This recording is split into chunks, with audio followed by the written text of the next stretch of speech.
Bonjour à tous, me voici pour vous donner des nouvelles de la MS-261C.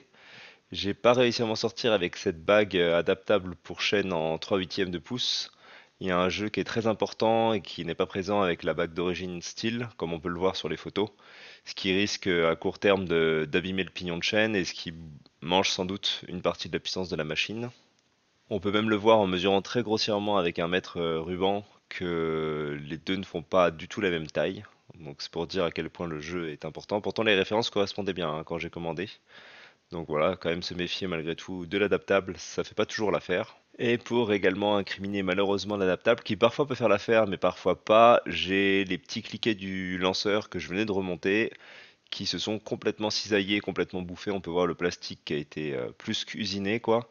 Je pense que c'est dû à la rondelle métallique au centre qui est trop large et qui du coup appuie sur des petits tétons plastiques, ce qui a fini par les couper très rapidement puisque la machine a à peine servi un plein de carburant. Et bien sûr, sans ces petits tétons, les ergots ne sortent plus pour se prendre dans le volant moteur, ce qui fait que la corde de lanceur tire dans le vide tout simplement. Donc la machine ne peut plus du tout démarrer sans ces deux petits pions noirs. Je les ai remplacés bien évidemment et j'ai mis une rondelle moins épaisse. On verra si ça corrige le problème. Concernant le problème du coup de bague de pignon de chaîne, j'ai solutionné le problème tout simplement en rachetant un guide et une chaîne en .325. Donc ce qui correspond à l'origine, un guide light, ceux qui sont montés d'origine sur les MS-261 et qui je trouve lui vont beaucoup mieux. J'avais déjà testé une MS-261 neuve avec ce guide-là et je la trouvais beaucoup mieux équilibrée que la mienne avec le 3/8 de pouce. Et en parlant de ça justement, selon vous, quel poids on gagne à passer d'un 3/8 classique holomatique à un 0,4 light en 3,25? En 45 cm, tous les deux bien sûr.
Bon, eh bien voilà, je pense que les résultats de ces coupes sont plutôt encourageants.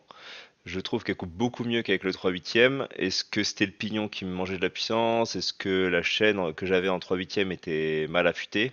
Bien que je l'ai réaffûtée. J'ai également fait un reset du carburateur M-Tronic au moment où j'ai changé de guide, pile entre les deux. Je suis pas sûr que ce soit bien un reset, mais si c'est le cas, c'est sûr que ça ne peut que jouer dans le bon sens pour qu'elle coupe plus rapidement. Non, j'ai pas oublié de vous donner le résultat du poids des guides et chaînes. On gagne quasiment 300 grammes avec ce guide Steel Light 04, ce qui est assez énorme en fin de compte, et ce qui explique tout à fait le changement complet d'équilibre que la machine peut avoir avec le guide light ou pas.